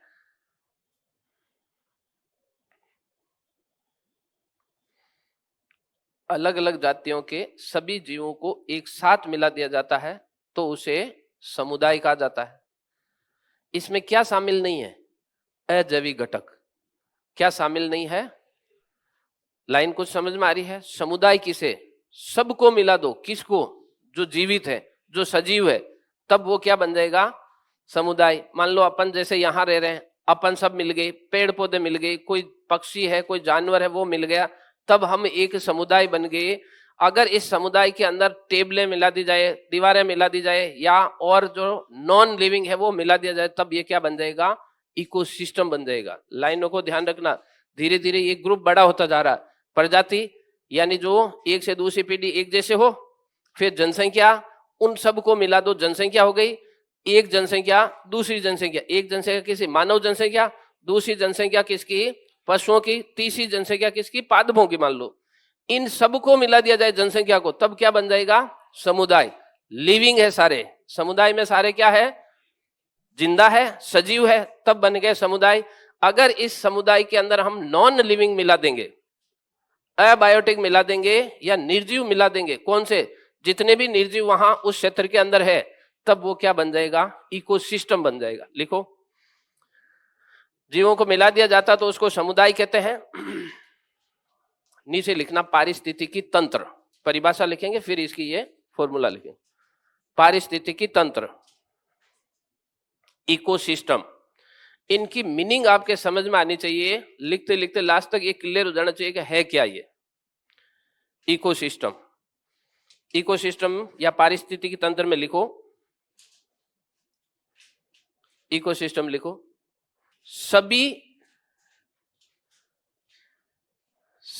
जातियों के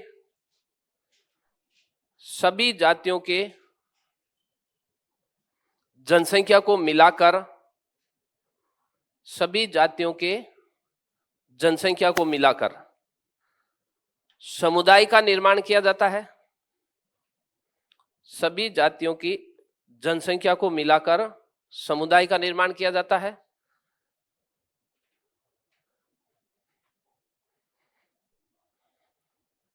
समुदाय का निर्माण किया जाता है। यदि इस समुदाय में अजैविक घटकों को भी शामिल कर लिया जाए, यदि इस समुदाय में अजैविक घटकों को भी शामिल कर लिया जाए, यदि इस समुदाय में अजैविक घटकों को भी शामिल कर लिया जाए, तो उसे इकोसिस्टम कहते हैं, तो उसे पारिस्थितिकी तंत्र कहते हैं।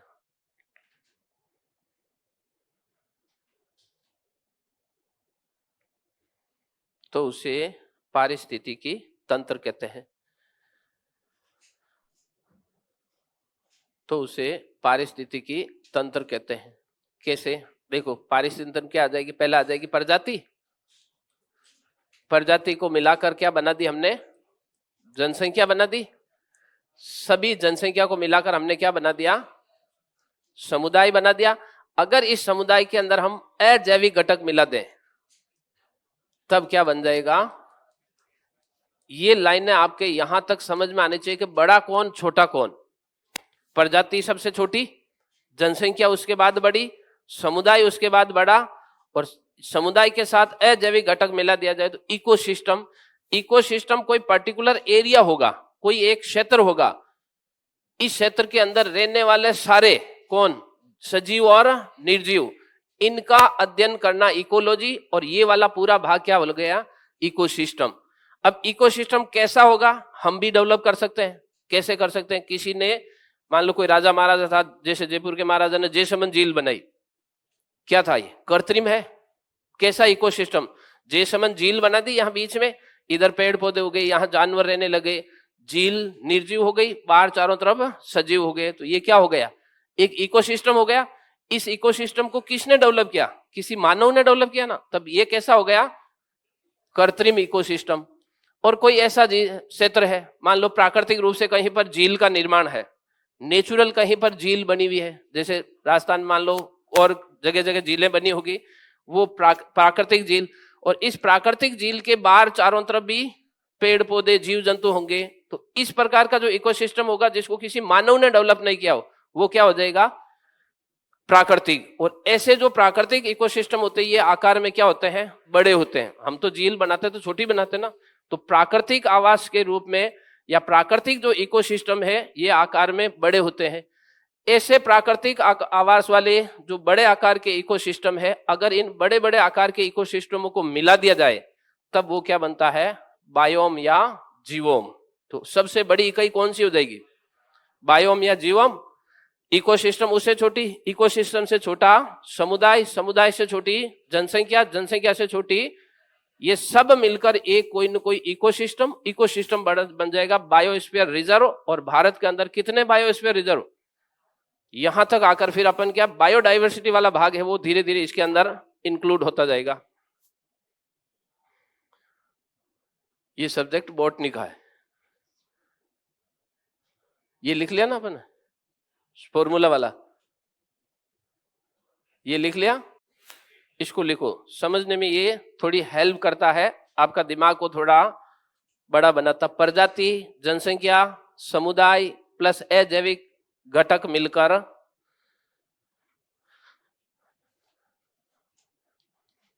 अजैविक घटक मिलकर इकोसिस्टम बनाते हैं, इकोसिस्टम बनाते हैं। फिर नीचे अपन क्या लिखेंगे? इकोसिस्टम के प्रकार लिखेंगे। पहले ये ऊपर वाली लाइन लिखना, ये नहीं बनाना है। इकोसिस्टम, ये ऊपर वाली लाइन प्रजाति, जनसंख्या, समुदाय, अजैविक बराबर इकोसिस्टम। इकोसिस्टम के आगे लिखो प्रकार।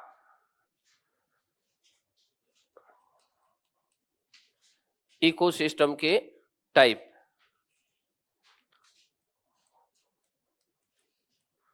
कितने प्रकार का? तो एक तो निर्माण के आधार पर हो जाएगा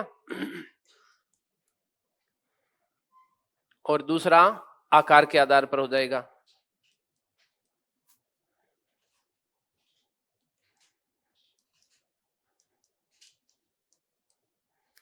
जो निर्माण के आधार पर होगा इसके दो भाग होंगे, कृत्रिम इकोसिस्टम और प्राकृतिक ecosystem, natural ecosystem and artificial. आकार में कैसा होगा? जो कृत्रिम होगा वो छोटे आकार का, जो प्राकृतिक होगा वो बड़े आकार का। तो बड़े आकार का इकोसिस्टम,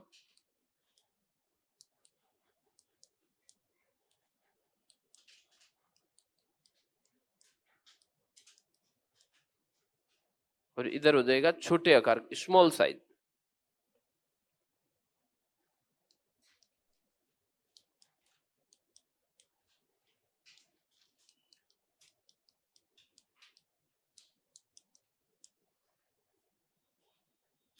इन दोनों को मिला देते हैं तब बन जाता है बायोम।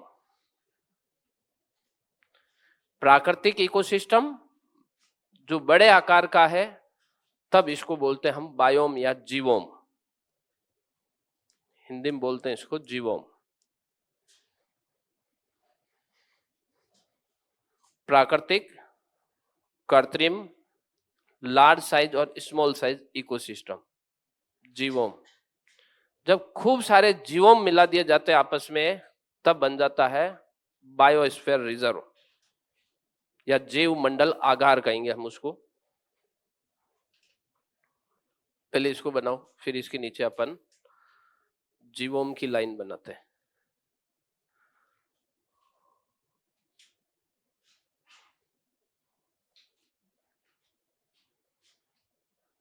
ये जीवोम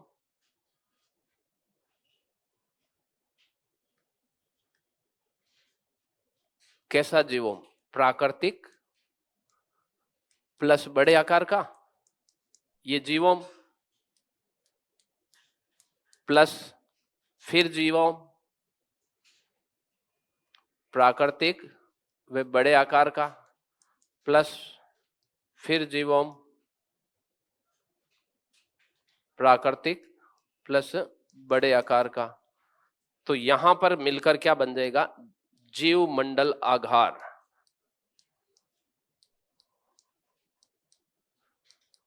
जिसको बोलते हैं अपन बायोस्फीयर रिजर्व।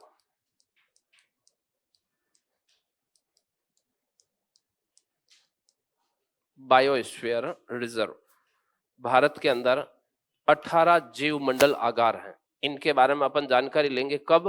बायोडाइवर्सिटी वाले भाग में। हाँ, ऐसा बना लो ताकि थोड़ा समझने में इजी रहेगा। कृत्रिम प्राकृतिक, फिर यहां आकार के आधार पर बड़ा और छोटा। बड़े और प्राकृतिक इकोसिस्टम को मिलाते हैं तब उसको क्या कहा जाता है? जीवोम।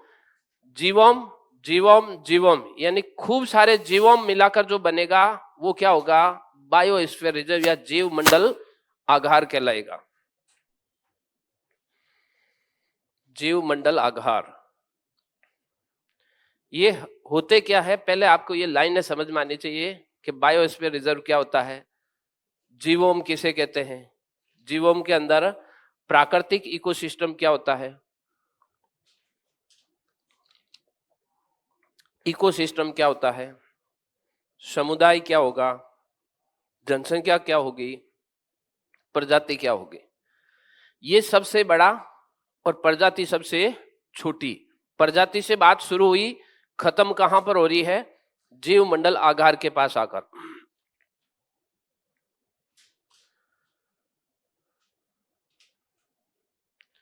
प्राकृतिक और बड़ा जीव, बड़े आकार का जो इकोसिस्टम है, प्राकृतिक और बड़ा इकोसिस्टम।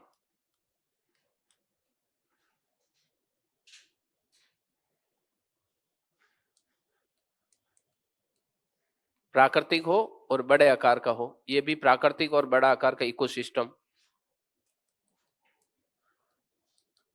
इकोसिस्टम ये खूब सारे मिल जाते हैं तब हो जाता है जीव मंडल आगार। भारत का पहला जीव मंडल आगार नीलगिरी था। 1986 के अंदर भारत का फर्स्ट जो बायोस्फीयर रिजर्व बनता है वो नीलगिरी बनता है। और जो वर्तमान में 18वां बना है वो मध्य प्रदेश का पन्ना बना है 2011 के अंदर। भारत के अंदर 18 जीव मंडल आगार है, उसमें जो सबसे पहला है वो नीलगिरी बायोस्फीयर रिजर्व है, 1986 में बनता है। और जो वर्तमान में या 18वां या जो लेटेस्ट बना है वो मध्य प्रदेश का पन्ना बायोस्फीयर रिजर्व है जो 2011 में बना है।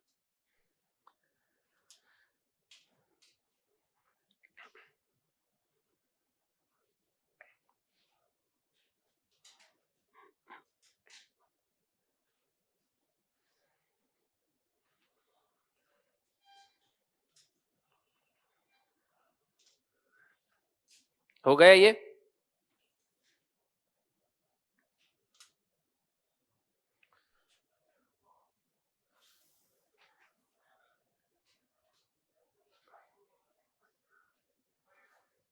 जनसंख्या, फिर समुदाय, फिर इकोसिस्टम और इकोसिस्टम के बाद में जीव मंडल आगार।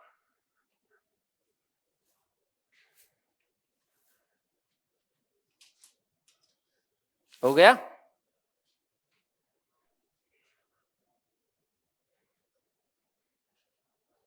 ये क्या है?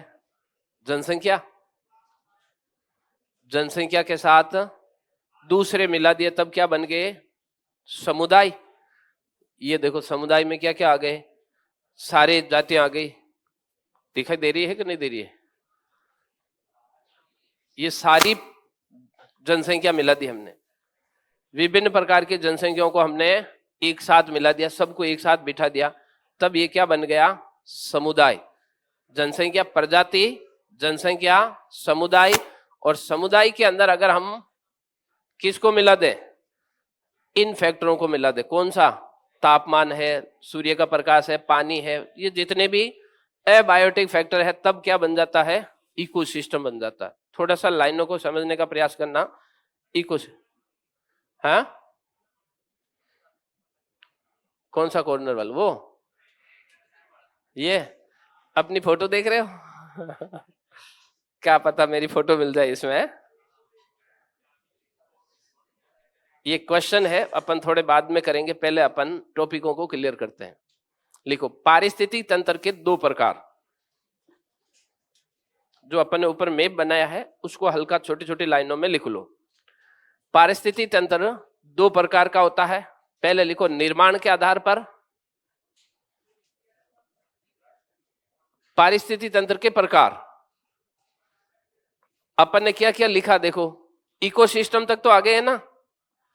पहले प्रजाति लिख ली, उसके बाद जनसंख्या लिख ली, फिर समुदाय लिख लिया। अब समुदाय में हमने क्या मिलाया? तो इकोसिस्टम बन गया। अब इकोसिस्टम कितने प्रकार का होता है वो लिख रहे हैं आगे। लिखो, पारिस्थितिकी तंत्र के प्रकार। पारिस्थितिकी तंत्र के प्रकार, इकोसिस्टम के कितने टाइप? तो पहला लिखो, निर्माण के आधार पर। निर्माण के आधार पर, निर्माण के आधार पर दो प्रकार पढ़ा था अपन, कृत्रिम और कृत्रिम जो हम बनाते हैं, प्राकृतिक जो प्रकृति से बना हुआ है। तो निर्माण के आधार पर उसमें नंबर 1 लिखो, कृत्रिम पारिस्थितिकी तंत्र, आर्टिफिशियल इकोसिस्टम। कृत्रिम पारिस्थितिकी तंत्र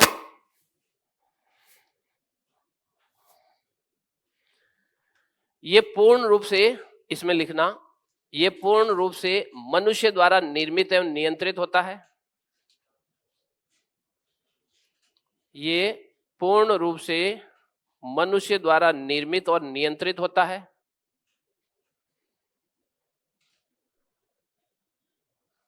ये पूर्ण रूप से मनुष्य द्वारा निर्मित और नियंत्रित होता है।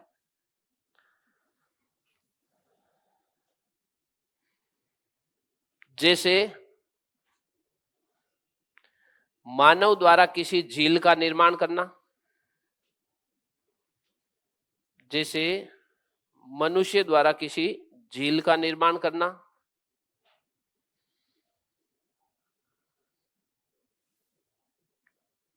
जैसे मानव द्वारा किसी झील का निर्माण करना, कोमा किसी उद्यान की स्थापना करना, कोई बगीचा लगा दो, गार्डन लगा दो, किसी उद्यान की स्थापना करना, मानव द्वारा किसी झील का निर्माण करना, या किसी उद्यान की स्थापना करना,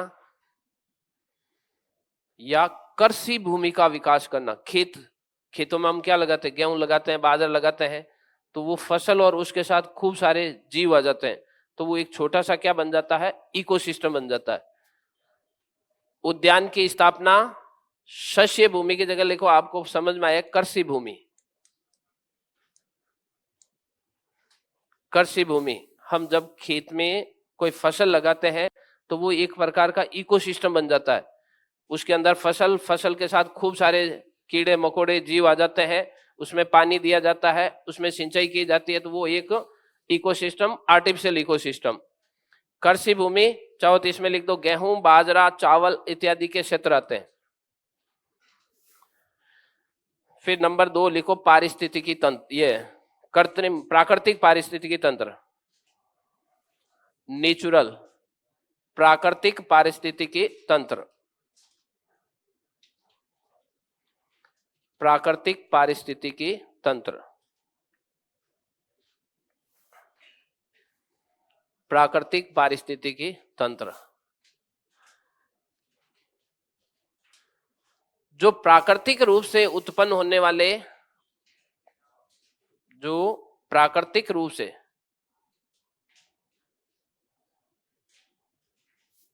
प्राकृतिक रूप से उत्पन्न होने वाले पारिस्थितिकी तंत्रों को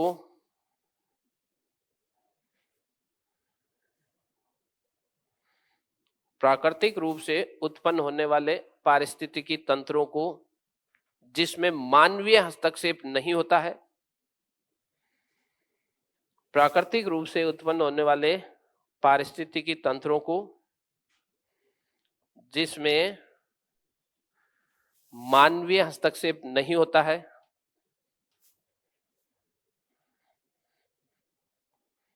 जिसमें मानवीय हस्तक्षेप नहीं होता है, प्राकृतिक पारिस्थितिकी तंत्र कहलाता है।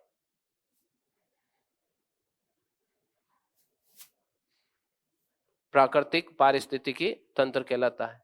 जैसे वन, समुद्र या कोई सागर। जैसे बड़े बड़े वन है, समुद्र है, समुद्र को कोई आदमी थोड़ी बना सकता, उसका भी पूरा एक इकोसिस्टम है। जैसे वन, सागर, समुद्र आदि। जंगल आपने लगाए तो कृत्रिम और अपने आप लग गए तो प्राकृतिक। जिसमें वन, सागर, समुद्र आदि। वन, सागर, समुद्र आदि। फिर लिखो आकार के आधार पर।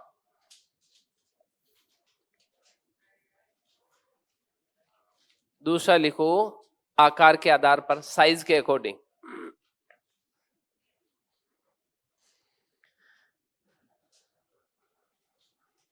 आकार के आधार पर, आकार के आधार पर लिखो। पहला लिखो बड़ा पारिस्थितिकी तंत्र। आकार के आधार पर बड़ा पारिस्थितिकी तंत्र। नंबर 1 में लिखना बड़ा पारिस्थितिकी तंत्र।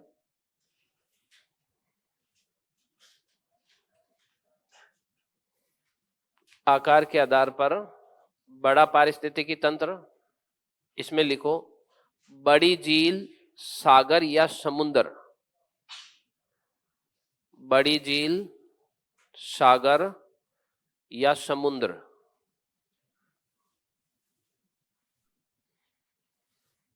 बड़ी झील, सागर या समुद्र। फिर लिखो छोटा पारिस्थितिकी तंत्र।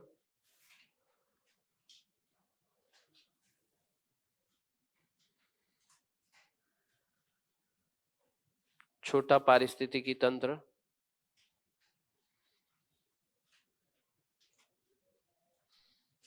इसमें लिखो घर का बगीचा। छोटा गार्डन लगाते हैं अपन।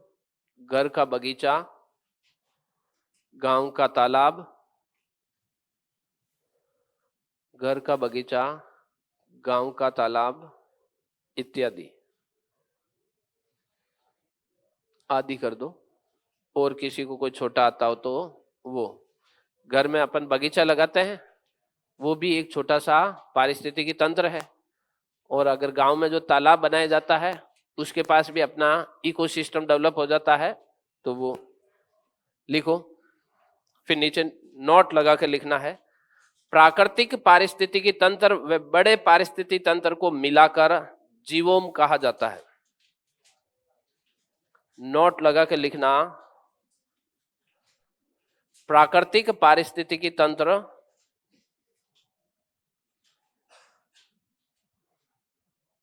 प्राकृतिक पारिस्थितिकी तंत्र वे बड़े पारिस्थितिकी तंत्र को मिलाकर जीवोम कहा जाता है।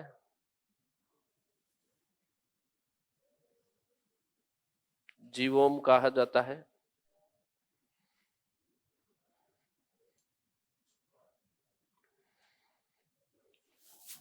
जीवोम प्राकृतिक पारिस्थितिकी तंत्र में बड़े पारिस्थितिकी तंत्र को मिलाकर जीवोम कहा जाता है। नेक्स्ट लाइन लिखो बड़े बड़े जीवोम को मिलाकर उसे जीव मंडल आगार कहा जाता है। बड़े बड़े जीवोम को मिलाकर उसे जैव मंडल आगार कहा जाता है।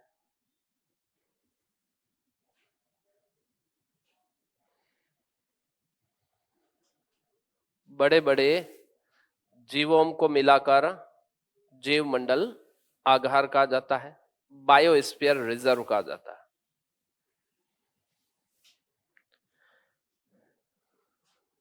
जीव मंडल आधार कहा जाता है, बड़े बड़े जीवों या बायोम को मिलाकर जीव मंडल आगार कहा जाता है। भारत में कितने जीव मंडल आगार? 18। पहला और लास्ट वाला याद लिखो नीचे। भारत में कुल 18 जीव मंडल आगार है। भारत में कुल 18 जीव मंडल आगार है। भारत में कुल 18 जीव मंडल आगार, बायोस्फीयर रिजर्व है। 18 जीव मंडल आगार है।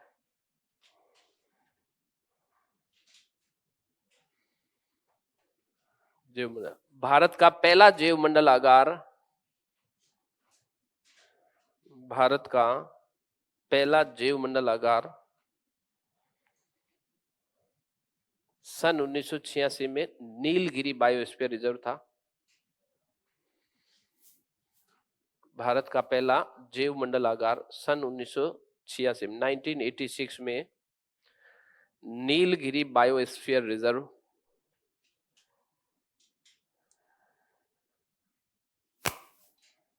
भारत का पहला जीव मंडल आगार सन 1986 में नीलगिरी जीव मंडल आगार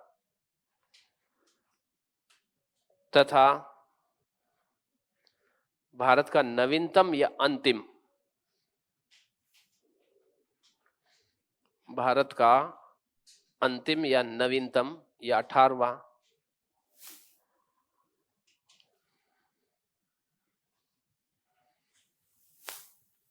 18वां बायोस्फीयर रिजर्व वर्ष 2011 में पन्ना को घोषित किया गया। मध्य प्रदेश के अंदर जगह है पन्ना।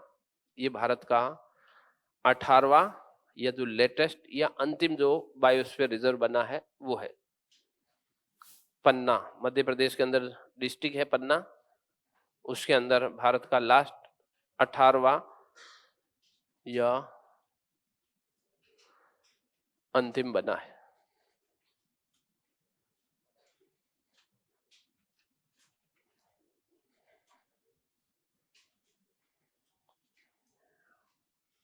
देखो जो अपन ने वहां मैप बनाया है वही वापस यहां पर है।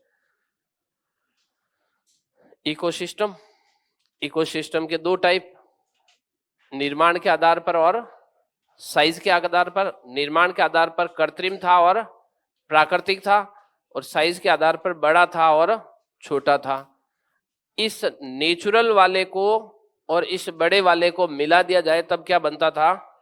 जीवों, खूब सारे जीवों मिलाकर क्या बना दिया हमने?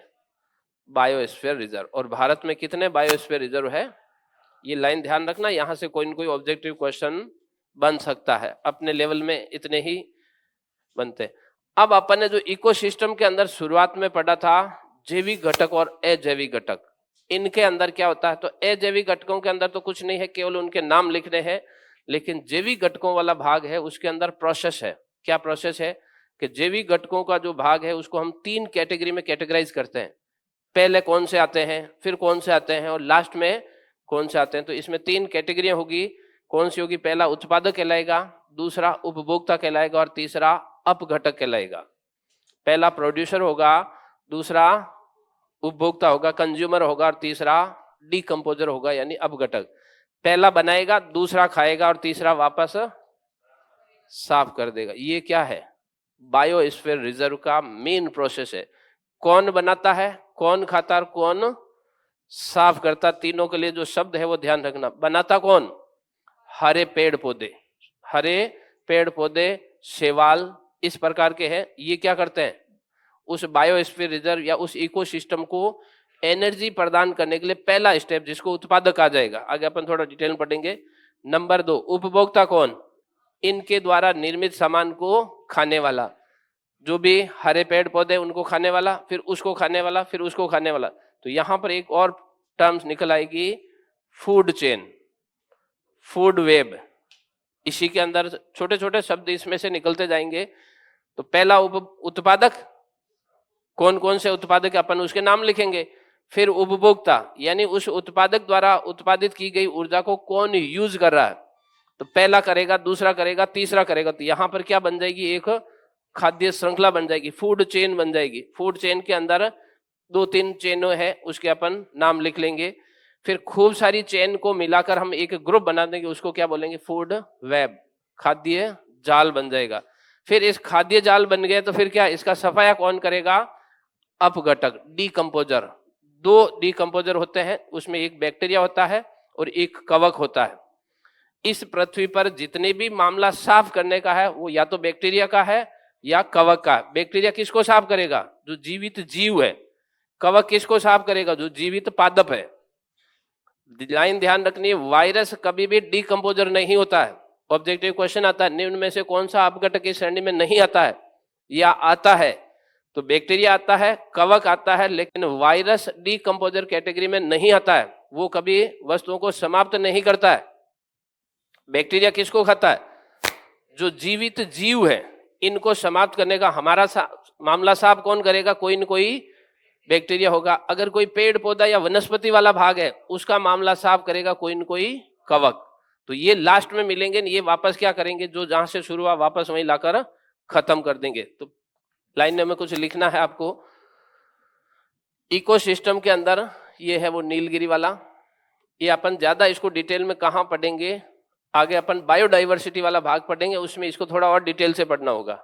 यहां तो केवल अपन इकोसिस्टम, इकोसिस्टम के 2 घटक, 2 घटक कौन से थे, जैविक और अजैविक।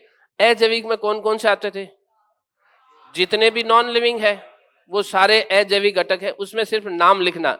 वो क्या करते हैं, इन जैविक घटकों के लिए आधार प्रदान करते हैं ताकि वो इस पर जिंदा रह सके, वो अपना जीवन निर्वाह कर सके।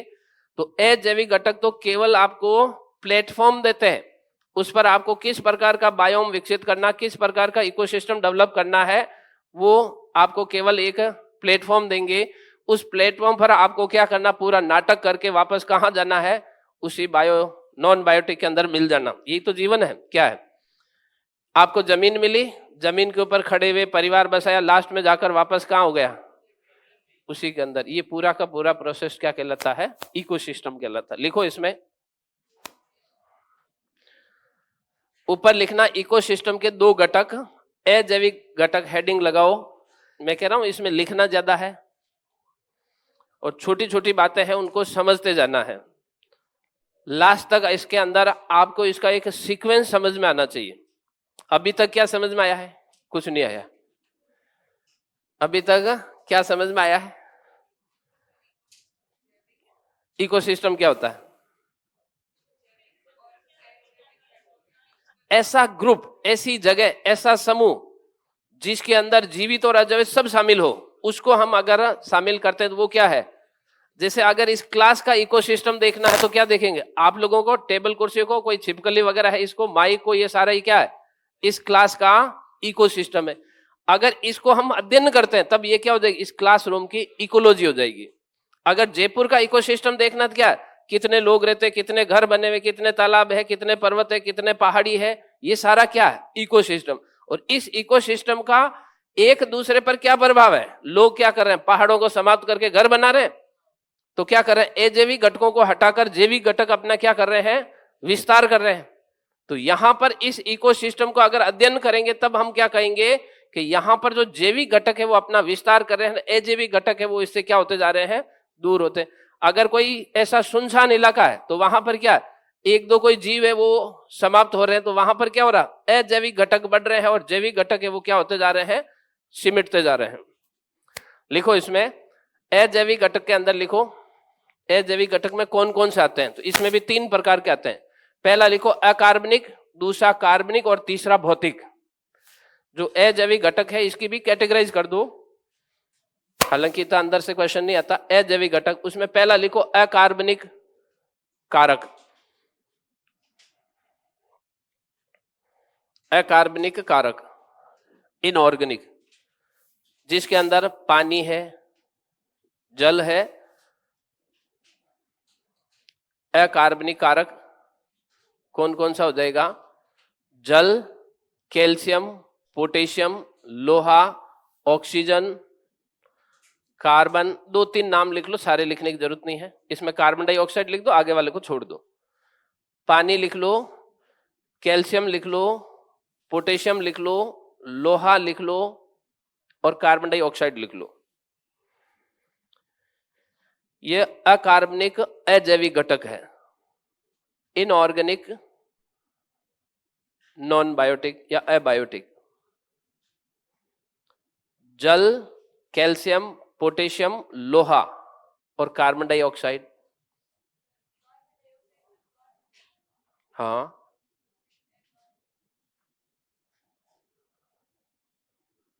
अकार्बनिक का मीनिंग यहां पर ये थोड़ी है। हाँ, यहां पर नाम से नहीं लेना है आपको, केमिकल प्रोसेस के हिसाब से लेना है। जल, कैल्शियम, पोटेशियम, कार्बन डाइऑक्साइड। एक गैस लिख दो या कोई एक लिख दो। कार्बन डाइऑक्साइड की जगह किसी को लग रहा है कि कहीं मैं पढ़ते वक्त ऐसा नहीं कर दूं कि इसमें कार्बन आ रहा, तो हाइड्रोजन लिख दो। फिर दूसरा लिखो कार्बनिक कारक, कार्बनिक कारक। कार्बनिक कारक कौन से? जिसके अंदर कोई न कोई ऐसा मटेरियल हो जो जीवित जीवों को ऊर्जा प्रदान करता हो। कार्बनिक कारक, प्रोटीन,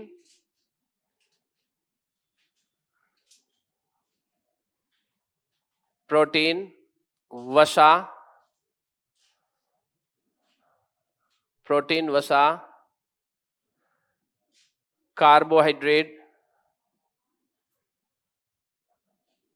कार्बोहाइड्रेट या जीवित जीवों के अंदर,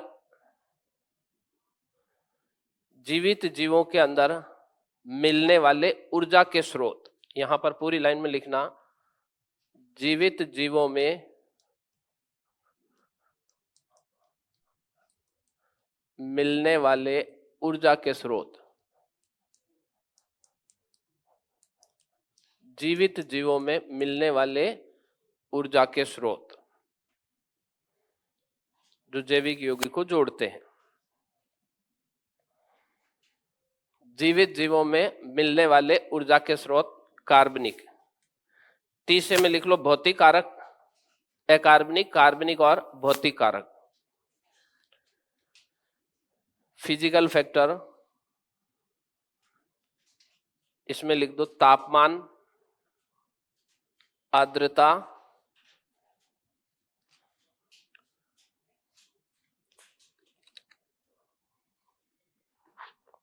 तापमान, आर्द्रता, अक्षांश, देशांतर, कुछ भी जो आपको याद आता हो, दिन रात,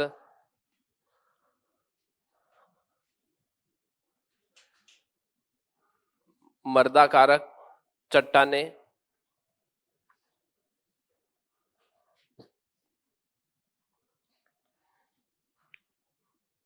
अक्षांश, देशांतर, चट्टाने,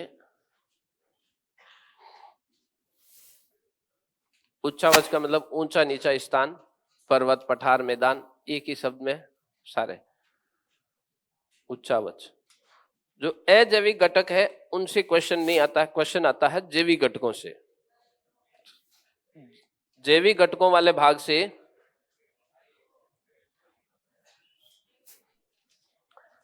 क्लास ही तो 10 बजे तक है अपनी, तो